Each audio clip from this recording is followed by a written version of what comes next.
पारनेरच्या जनतेच कंटाळले. तुम्ही पारनेरमध्ये जर गेले तर पारनेरची जनता नको नको झाले. 3.5 जिल्हा सोडून त्यांच्या त्या तुतारीला कोणी ओळखत पण नाही. निलेश लंकेच बघा कुठं होते पहिले. शरद पवारांना देव मांडलं, अजितदादांकडे गेले, त्यांच्याकडून विकास कामे करून घेतले, त्याच्यानंतर परत शरद पवारांकडे गेले. म्हणजे हे लोक या म्हणजे पदाला लालसा असणारे लोक आहेत. यांना जनतेचं याचं काही घेणं देणं नाही. समोरचा उमेदवार बघा रील स्टार आहे, म्हणजे फेसबुक इंस्टाग्राम याच्यावरती हा सगळा विकास असतो तो होत नसतो. तुम्ही त्यांचे भाषण बघितले तर अक्षरशः माणसाला हसू येईल असे भाषण आहे. बरं भाषणात नाही तुला 50 कोटीचे कामं दिले, म्हणजे बाबा तू केंद्रात केंद्रीय मंत्री होणार नाहीस काय नाही, 50 कोटी असे वाटता येत नाही. त्याच्यानंतर प्रत्येक घरात डीपी देणार आहे, दुधाला भाव 75% करणार आहे. नेमकं तू पंतप्रधान आहे का पंतप्रधान पदाची निवडणूक लढतो का खासदाराची लढतो हेच त्याला कळत नाही. म्हणजे अक्षरशः त्या माणसाला त्या पदाची किंमतच नाही आहे. काय करतोय आपण हेच माहीत नाही. चाललंय लोकांनी घोड्यावर बसवलंय म्हणून चाललंय. अहमदनगर शहरातील लोकसभा निवडणुकीच्या पार्श्वभूमीवर सध्या नगर शहरात काय निकाल लागणार आहे याचकडे सर्वत्र चर्चा होत आहे.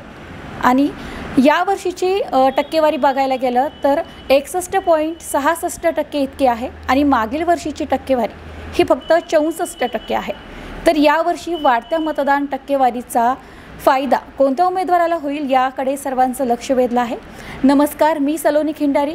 न्यूज टुडे 24च्या बोल बिंदास कार्यक्रमात आज आपल्यासोबत राष्ट्रवादी अजित पवार गटाचे वैभव ढाकणे सर आपल्यासोबत जोडले गेले आहेत. आपण त्यांच्याशी याच विषयावर चर्चा करणार आहोत. तर चला. नमस्कार सर, सर्वप्रथम स्वागत आपलं बोल बिंदास या कार्यक्रमात. सर मला सांगा की आता लोकसभा निवडणुकीची जी वाढती टक्केवारी आहे त्याचा फायदा कोणत्या उमेदवाराला होणार आहे? आता बघा लोकसभेची जी वाढती टक्केवारी आहे, मतदार जागृत झालेले आहेत. त्यांना कळलं आहे लोकसभेची निवडणूक म्हणजे आपल्याला देशाला एका म्हणजे जागतिक दर्जा ज्या माणसाने सुधारवला आहे अशा माणसाला आपल्याला निवडून द्यायचं आहे. मोदीच्या मागे किंवा अहमदनगर दक्षिणमध्ये जे उमेदवार आहे सुशिक्षित उमेदवार आहेत, ज्यांना व्हिजन आहे, विकास कामाचा चांगला दांडगा अनुभव आहे, 50 वर्षाची त्यांच्या घरात परंपरा आहे. आणि अशा व्यक्तीच्या मागे अहमदनगर शहरामधून शहराचे विद्यमान लोकप्रिय आमदार संग्राम भैया जगताप हे देखील त्यांच्यामध्ये जे लोकप्रतिनिधी असतात बघा, हे लोकप्रतिनिधी हे म्हणजे चांगल्या उमेदवाराच्या मागे उभा राहतात. तर सुजय विखेंच्या मागे हे लोकप्रतिनिधी आणि या नगर दक्षिणची जनता उभे राहिली. ह्या जातीयवादी राजकारणातून याच्यातून बाजूला सोडून एक सुसंस्कृत उमेदवार निवडून द्यायचं हे नगर दक्षिणने ठरवलं होतं. म्हणून हा जो टक्का वाढला आहे याचा 100% फायदा हे सुजय विखे पाटलांना म्हणजे भाजपला होईल. बरं, काही नागरिकांचं मत असं आहे की आम्ही जो आता आमच्या रिपोर्टनुसार आम्ही जी माहिती काढली त्या रिपोर्टनुसार आमच्या निदर्शनात असं आलं आहे की नागरिकांचं मत असं आहे की आता खासदार बदलायला हवा. तर तुमचं काय मत आहे याच्यावर? हा फक्त एक उडवलेली म्हणजे एक अफवा आहे. खासदाराने मागचा जर आपण काळ बघितला ह्या 5 वर्षामध्ये सुरुवातीचे जे 3 वर्ष आहेत बघा ते कोविडमध्ये गेलते. अख्ख्या जगावरती ही महामारी आली होती. ह्या 3 वर्षाचा काळ जो पहिला होता कुठे सरपंचापासून तर खासदार म्हणजे मंत्री केंद्रीय मंत्री असा कोणालाच निधी नव्हता. ते 3 वर्षाचा काळ गेल्यानंतर राहिलेल्या 2 वर्षाच्या काळामध्ये एवढं मोठ्या शहरामध्ये उड्डाणपूल केलेत, बायपास रस्ता असेल, हे मोठमोठे नॅशनल हायवे असतील, महसूल भवन असेल, म्हणजे जे महत्त्वाचे मुद्दे आहेत जिल्ह्याच्या दृष्टीने याच्या दृष्टीने त्याच्यावरती त्यांनी फोकस करून केंद्रात असेल राज्य सरकारकडून असेल लोकप्रतिनिधी भैयांना बरोबर घेऊन शहराला जिल्ह्याला त्याचा फायदा करून दिलेला आहे. लोकांचा 100% कल हा महायुतीलाच आहे. म्हणजे काम करणारे लोक आहेत बघा, देवेंद्र फडणवीस असतील, एकनाथ शिंदे असतील, अजितदादा असतील, हे काम करणारे लोक आहेत. कृतीचे नेते, कृती ज्यांच्या शब्दात कृती आहे अशा लोक आहेत. त्याच्यामुळे लोकांनी बदलवायचं वगैरे काही नाही. जे समोरचे जे उमेदवार आहेत महाविकास आघाडीचे त्यांच्याबरोबर बघा म्हणजे फिरताना प्रचाराला बघा जनतेने नाकारलेले म्हणजे साधे नगरसेवक होऊ शकत नाही असे लोक त्यांच्याबरोबर होते. निलेश लंकेच बघा कुठं होते पहिले.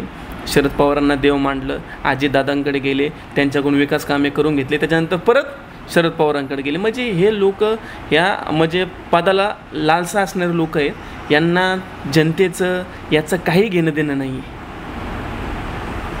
बरं, मला सांगा की नगर शहरामध्ये लोकसभा निवडणूक चालू असताना कोणत्या प्रश्नांवर चर्चा जास्त होती? नगर शहरामध्ये एक सुसंस्कृत म्हणजे शहर आलं का सुशिक्षित लोक आले. सुशिक्षित लोक आले का त्यांना काय लागतो, विकास लागतो, रस्ते, पाणी, वीज, रोजगार, हे महत्त्वाचं असतं. रोजगाराच्या दृष्टीने बघा 3 MIDC आपल्या नगर जिल्ह्यामध्ये आत्ताच मंजूर झालेले आहेत. MIDC झाले, त्याच्यानंतर तुम्हाला सांगतो चांगले रस्ते, दर्जेदार रस्ते, उड्डाणपूल असेल, त्याच्यानंतर आणखीन 2 उड्डाणपूल मंजूर झालेले आहेत. विकास महत्त्वाचा असतो. विकास करण्याचा ज्याचा दृष्टिकोन असतं, समोरचा उमेदवार बघा रील स्टार आहे, म्हणजे फेसबुक, इंस्टाग्राम याच्यावरती हा सगळा विकास असतो, तो होत नसतो. तुम्ही त्यांचे भाषण बघितले तर अक्षरशः माणसाला हसू येईल असे भाषणं आहे. बरं भाषणात नाही तुला 50 कोटीचे कामं दिले, अरे बाबा तू खासदार होणार आहे आणि सत्ता म्हणजे झाला तर म्हणजे त्याचं जर म्हणणं आहे मी खासदार राहिलो 50 कोटी देईन, म्हणजे बाबा तू केंद्रात केंद्रीय मंत्री होणार नाहीस, काय नाही, 50 कोटी असे वाटता येत नाहीत. त्याच्यानंतर प्रत्येक घरात DP देणार आहे, दुधाला भाव 75% करणार आहे. नेमकं तू पंतप्रधान आहे का पंतप्रधान पदाची निवडणूक लढतो का खासदाराची लढतो हेच त्याला कळत नाही. म्हणजे अक्षरशः त्या माणसाला त्या पदाची किंमतच नाही आहे. काय करतोय आपण हेच माहीत नाही. चाललंय लोकांनी घोड्यावर बसवलंय म्हणून चाललंय, असं बाकी काय विषय. बरं, निलेश लंकेचं जे आता फलक लागलं होतं काही दिवसांपूर्वी खासदार म्हणून, तर त्यावर कशा प्रकारे बघता तुम्ही? ते फलक तुम्हाला सांगू एकदम बालिशपणा आहे तो. काही फलक तुम्हाला मी आत्ता माझ्या मोबाईलमध्ये दाखवल. काय बॅनर तयार झाले, भावी गृहमंत्री, भावी हे 3.5 जिल्हा सोडून ते त्यांच्या त्या तुतारीला कोणी ओळखत पण नाही. आणि आता हे केंद्रीय गृहमंत्रीचा जो फलक लावतात म्हणजे ते दखल घेण्याजोगतं तो नेता नाही आणि त्यांच्या कार्यकर्त्यांनी, ते फलकाचा विषयच नाही. खासदार हा न एवढं शक्य नाही. पारनेरच्या जनतेच कटाळले. तुम्ही पारनेरमध्ये जर गेले तर पारनेरची जनता नको झाले, रस्ते नाही, पाणी नाही, आणि त्यांच्या गावात स्वतः ज्या गावात राहतात ना त्या गावात पाण्याचे हाल आहेत. मग ते जिल्ह्याचा काय विकास करणार, त्याच्यावरतून म्हणजे विचार करण्याची गोष्ट आहे. त्याच्यामुळे तो एवढं दखल घेण्याचा विषय नाही. बरं, तुम्हाला जी आता गॅरंटी आहे की सुजय विखेच येणार म्हणून, तर आता नागरिकांसाठी काय विजन आहे सुजय विखेंचं यावर्षी? हे बघा, सुजय विखेंचं काम आम्ही आमच्या शहराचे लाडके आमदार, कार्यसम्राट आमदार संग्राम भैया जगताप यांच्या मार्गदर्शनाखाली, यांच्या नेतृत्वाखाली केलं आहे. अजितदादांनी महायुतीमध्ये सामील झाल्यानंतर जिल्ह्याचा विकास व्हावा, म्हणजे राज्याचा विकास व्हावा, त्याच दृष्टीने आम्ही शहराचा, जिल्ह्याचा विकास व्हावा म्हणून आम्ही नागरिकांमध्ये फक्त विकास हेच विजन घेऊन आम्ही जनतेमध्ये गेलेलो आहोत. लोकांना ते पटलेलं आहे, कारण लोकांना दिसतंय कृतिशील विचाराचा गतिशील नेता म्हणून अजितदादांची ओळख आहे.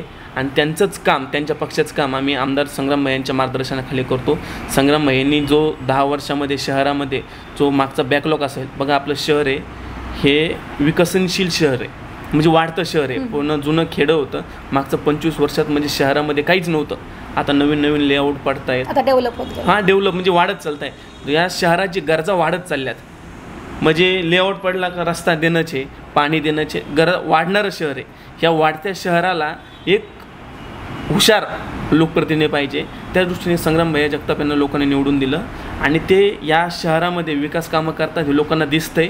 त्याच्यामुळं आम्ही शहरामध्ये संग्राम भैयांच्या मार्गदर्शनाखाली फक्त विकास ह्याच मुद्द्यावर महायुतीचे उमेदवार सुजय विखे यांना मत मागितलेलं आहे. आणि त्याच मुद्द्यावरती आम्ही तुम्हाला सांगतो कमीत कमी 70,000चं लीड आम्ही शहरामधून सुजय विखेंना देऊ. बरं, आता तुमचं वैयक्तिक मत सांगा मला की या परीक्षेत कोण पास होईल? आता मी एवढं सांगितलं म्हटलं कोण होणार, सुजय विखे 100% पास होते. पास म्हणजे समोरचा उमेदवार हा दखल घेण्याजोगता नाही आहे. काय असतं, एक लाट असते ना, ती काहीतरी वेगळी लाट उठवली गेली आणि ते त्याच्यामध्ये ते वाहून गेले, असं झालं. फक्त बाकी त्यांच्यापर्यंत ठेपण्या इतकं त्यांची म्हणजे उंची नाही आहे. 100% महायुतीचे उमेदवार सुजय विखे पाटील निवडून येतील आणि आम्ही शहराच्या विकासासाठी कटिबद्ध राहू. आम्ही जे लोकांना वचन दिले, लोकांना ज्या विकासाच्या मुद्द्यावरती मत मागितले, 100% आमचे नेते संग्राम भैया असतील आणि त्यांच्या बरोबरीने सुजय विखे पाटील या त्यात भर घालून या शहराचा विकास करतील. धन्यवाद सर, तुमचा वेळ दिल्याबद्दल. आपण अशाच काही पदाधिकारी आणि कार्यकर्त्यांशी याच मुद्द्यावर चर्चा करणार आहोत. त्यासाठी पाहत रहा आमचा कार्यक्रम बोल बिनधास्त.